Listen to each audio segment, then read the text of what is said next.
looking for a way to change your life. You could not do this on your own. All the ways you wish you could be, that's me. I look like you want to look. I fuck like you want to fuck. I am smart, capable, and most importantly, I'm free in all the ways that you are not. You know, welcome back to the Reginald P. Jones Show. And now here's your host, RPG. These old blur your optics so you can't see the topic of this combo. Blades bring the heat to you moaning like Alonzo. Head honcho like Eastwood, gun in my This is RPG, and welcome to the Reginald P. Jones Show. And the Eldorados, but you can't do that. Welcome to the Wheel of Fortune, where Pat don't say that. Bring it to these cats often. The biggest payback is when I condemn men to purgatory. And welcome to the Reginald P. Jones Show. 8 million stories and the naked Mr. Method. Blade runner, blood stain on my track record. Top gunner. RPJ. Mr. Reginald P. Jones. Reginald P. Jones. The Reginald P. Jones Show. RPJ. Is Reginald P. Jones. We'll call him RPJ. I'm saying fuck you, RPJ. RPJ. RPJ. RPJ. RPJ. Fuck you, RPJ. Fuck you, RPJ. Fuck you, RPJ. RPJ. You a motherfucker, RPJ. RPJ. So fuck you, RPJ. The Reginald P. Jones Show. Fuck you, RPJ. Fuck you, RPJ. Reginald P. Jones. Hello, hi, and welcome, folks. My name is RPJ, and one second.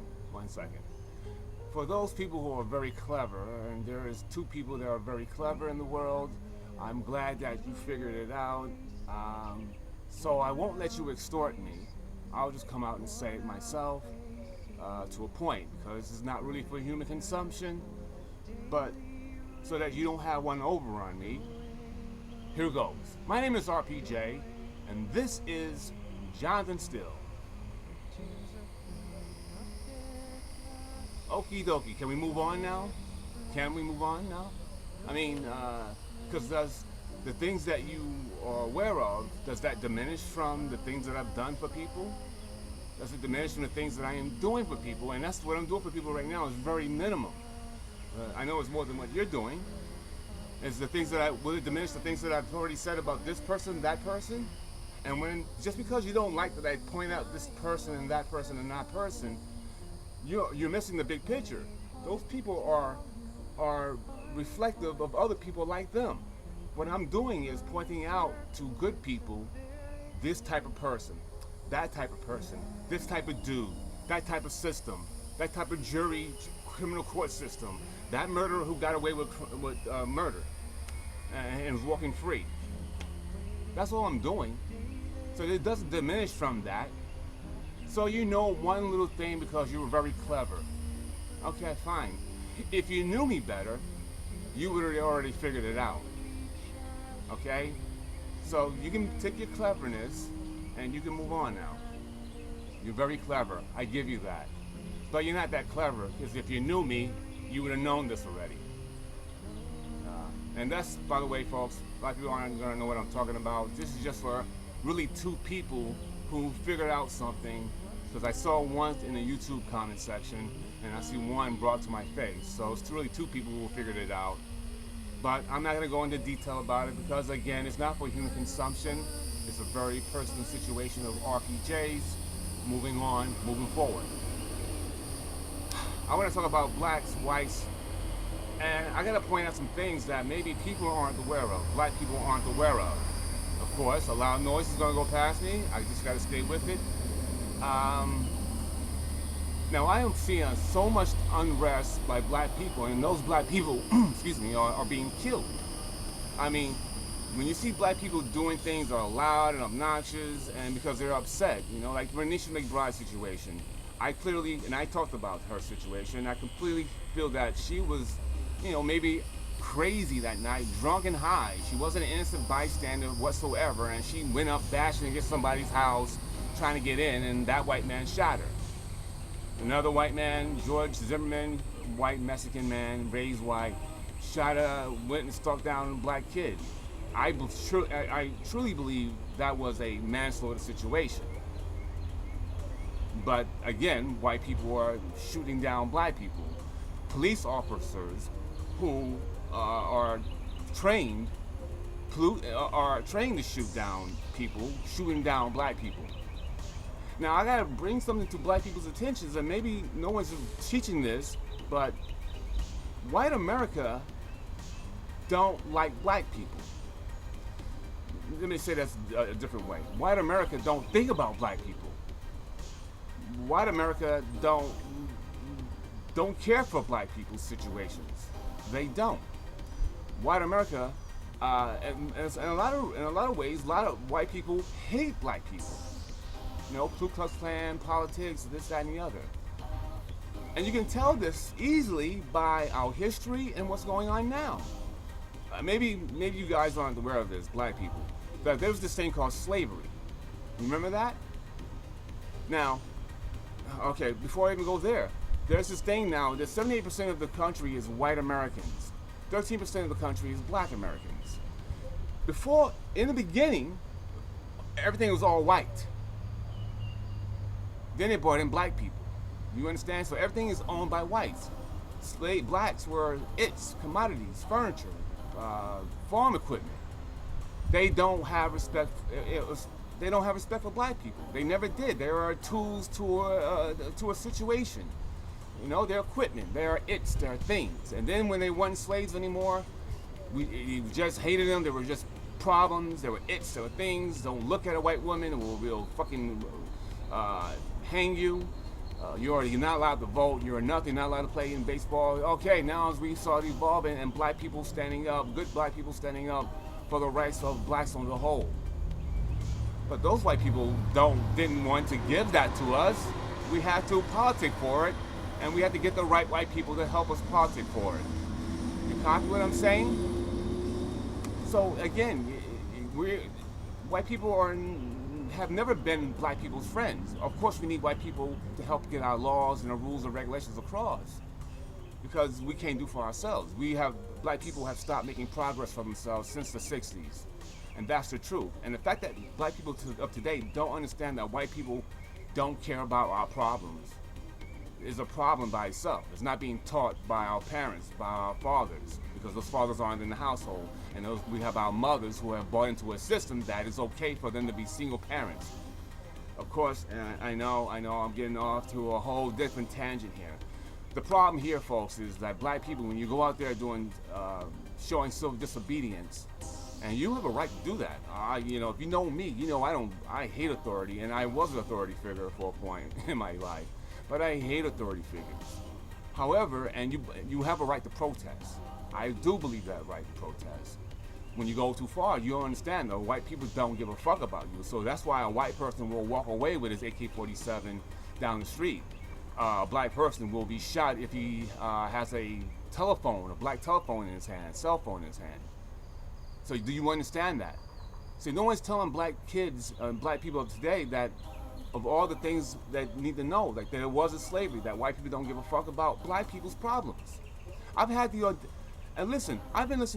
few conversations with white people, white men and women, that have said that they can identify with the black man's plight in life. They actually said this out loud on more than one occasion. They identify with the black man's plight. How the fuck can they identify with the black man's plight? They have no idea. Some person said that they have dark people in their families, so they can identify with that. They have no idea what the fuck they're talking about. It's the fact that white people don't have respect for black people. You know why they don't have respect for black people? Because they see that black people don't have respect for black people. It's that simple. Do you understand that? They see black people don't have respect for black people. Now, I've come from a time where only one person used to use the N-word, and that used to be racist white people. Now, as I've gotten older, now I see black kids calling each other racist N-words, along with those white racist people calling blacks N-words.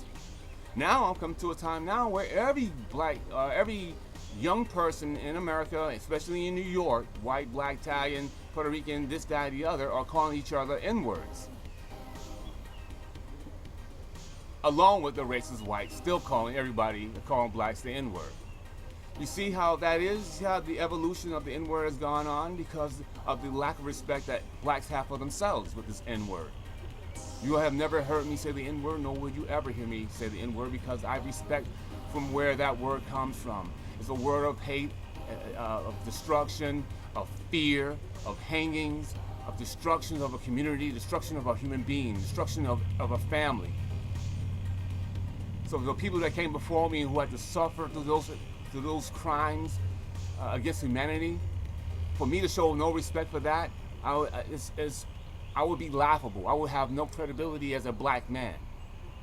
I just got off the Skype not too long ago, and I was having a conversation with a young teenage young lady from Australia, who's I'm going to talk about in one of my future video shows, about why do black people call each other the N-word. And I tell her the reason why they call each other the N-word is because they have no idea from where that word comes from. They don't know their history.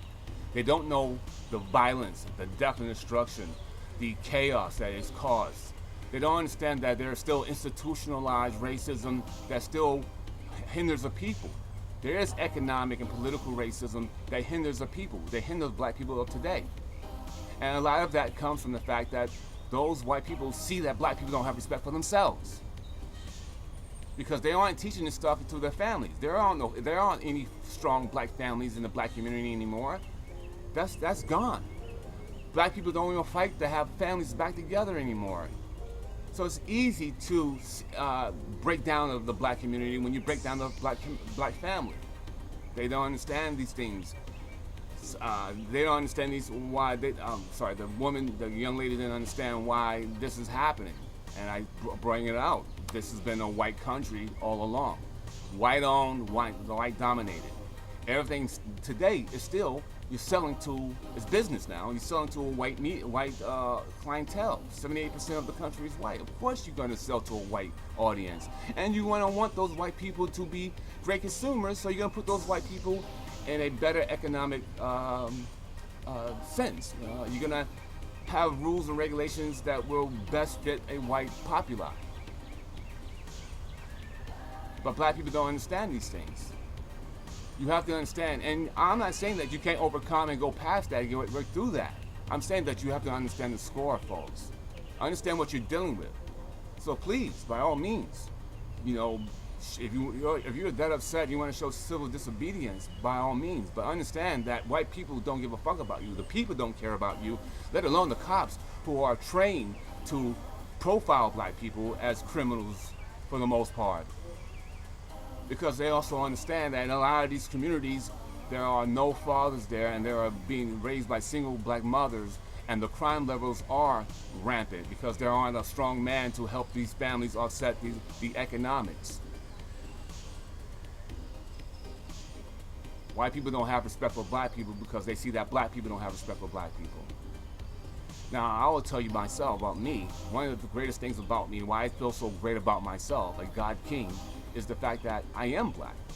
I have built-in resolve based on the color of my skin of overcoming, my people overcoming so much. Me, myself, overcoming the small things. Now, I'm not going to compare myself to those who were fire hose and dogs sicked on them and hung and hang and churches burned down. I'm not going to compare myself to that. I'm not even in the same ballpark as that. I do have to deal with the racist stares and the biases against me for jobs here and there. I do have to deal with those things. I have done with those things. But it hasn't stopped me from fulfilling my dreams, my goals in life. And sometimes I have to take a different approach than the mainstream. And I have. And I'm doing that right now. So I will get by. I will work my way around the system. And I can work within the system as well to get the things that I want. Be the man that I want to be. It doesn't stop me from being the man that I want to be. I get those things regardless of the politics against me, the rules and regulations against black men, against men period, against black men specifically. So guys, black people, white people, please know the score. Pay attention. You can do what you want to do, but understand the rules and the regulations that are being shoved at you in record numbers throughout the media when they're showing you so many black men being shot and killed down by white men, white officers. Understand the rules, guys. Civil disobedience, it comes with a price. understand that price, but you first have to understand the rules. I'm moving on. Did I say that right? I kind of rushed it at the end because I hear people try to talk and start up and try to be in my way. My name is RPJ, and this has been the Johnathan Steele. Oops, that don't sound right. My name is RPJ, and this has been Johnathan Steele. Thank you.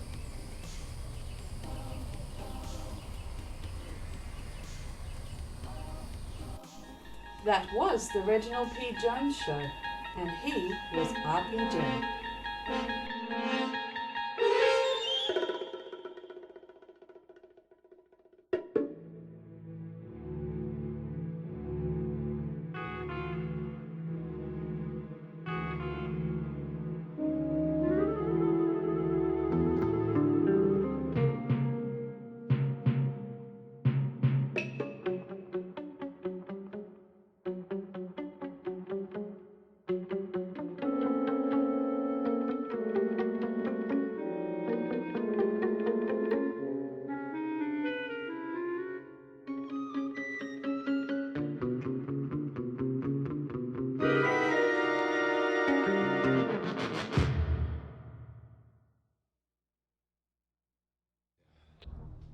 I told you. Betty, bring me everyone. What do you mean, everyone?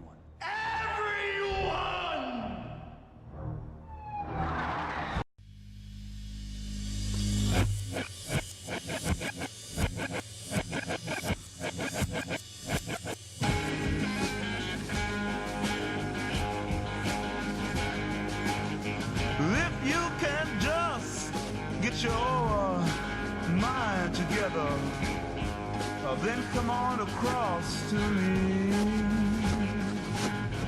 We'll hold hands and then we'll watch the sunrise from the bottom of the sea. But first, are you experienced? Or have you ever been experienced? Well, I have. Well, I know, you probably scream and cry that your little world won't let you go. But who in your measly little world are you trying to prove that you're made out of gold and can't be sold? So, are you experienced? Have you ever been experienced? Well, I have. Let me prove it to you.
Here in the distance, I think they're calling our name.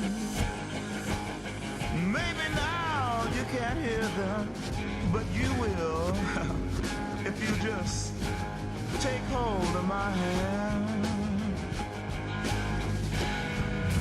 Oh, but are you experienced?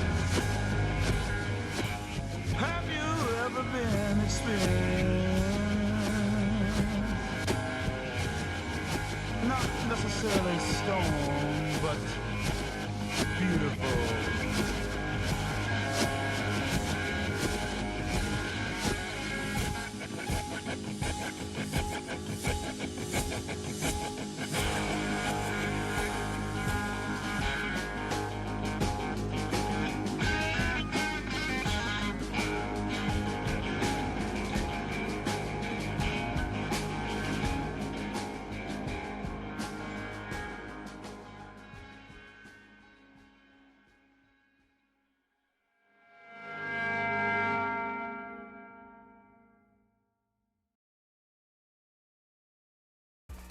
RPJ, Reginald P. Jones.